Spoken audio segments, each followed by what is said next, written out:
It's only water, it's either sink or swim. Can't hold back your light and expect to win. Gotta go harder, oh you've gotta learn. Don't suppress your fire, baby, let it burn. Be who you are.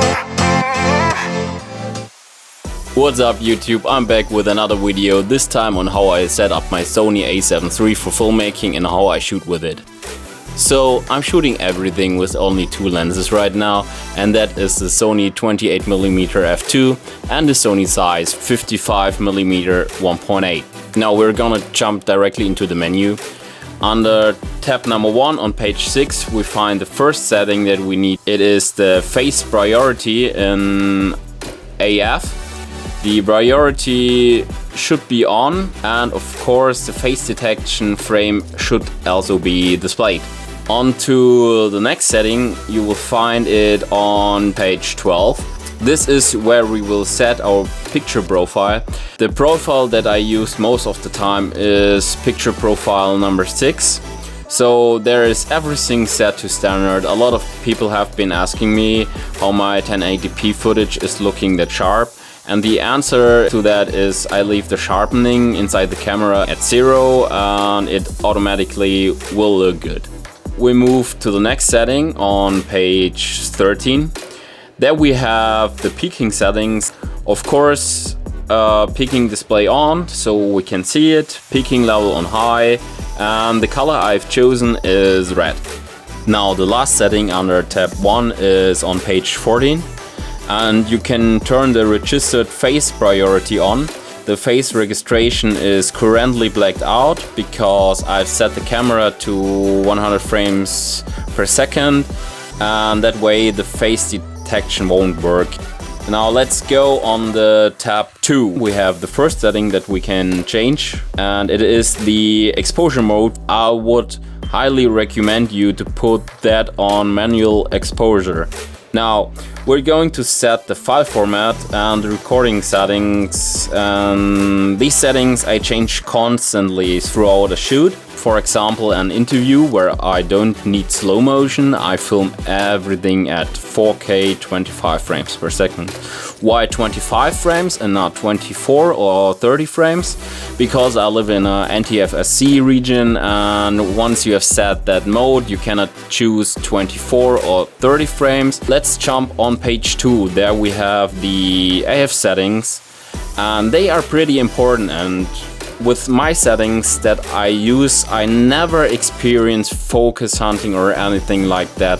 But we need to change these settings for different kinds of shooting. When I'm shooting handheld and I use the tap to focus function, then I set the drive speed to normal. When I'm shooting on a gimbal, I set it to fast. AF track sense, I leave it always on responsive. Here you can see on normal the AF is changing really smoothly with the tap to focus, and slow is really too slow for my taste, so I never ever use that setting. Going to page 4 and turn on the steady shot, of course. Next setting we find on page 6. So first I leave the finder monitor switch on auto, and we set our zebra settings. I've set up a custom one that is set to 109, so that way it will only show areas that are really blown out and can't be saved in post. And the grid line I've set to the rules of third. Now we move to page 8 on the movie tab, and we are setting up our custom keys. First thing is the APS-C and Super 35 mode, and I've set it to the custom button number 4, which is also the bin.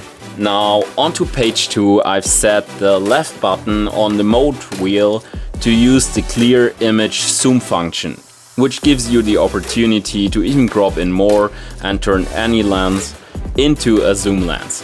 But use this function with caution, because in 1080p you will definitely lose a bit of the quality. Now we jump to page 3 of the custom keys, and there we're going to set the AEL button to AEL toggle. If you are using auto ISO, you can quickly press that button and the exposure is locked. The last custom button that we set is the AF MF control toggle on the AF on button. We can change the AF to MF in a click of one button, and as you can see, the AF changes in an instant to manual focus, and the focus peaking is directly showing you what is in focus. And I use that a lot for making shots on the gimbal when I want to have things in the foreground that I don't want the camera to focus on. Now, one more important setting is the custom function menu, and I only will go quickly through it because this depends on your personal preferences. So what I've set here is the drive mode, focus area, picture profile, and the auto ISO min shutter speed setting, and of course the white balance. On the next page we have the flash mode, silent shooting, white balance again. Oh, I just see that I've set it up twice, but never mind. Next we have the audio recording level, touch operations, and shooting mode. Basically, now we're done setting up the camera, but here is one more convenient option that this camera has, which was also an argument to get this camera. I mean, overall this camera is so well designed and the menu is now totally usable, and that is the custom menu function. You can set up your own menu, and how cool is that? You basically set it up once and you never have to use the prescribed menu by Sony again. And I will also encourage you to set it based on your personal preference, because everybody has a unique shooting style.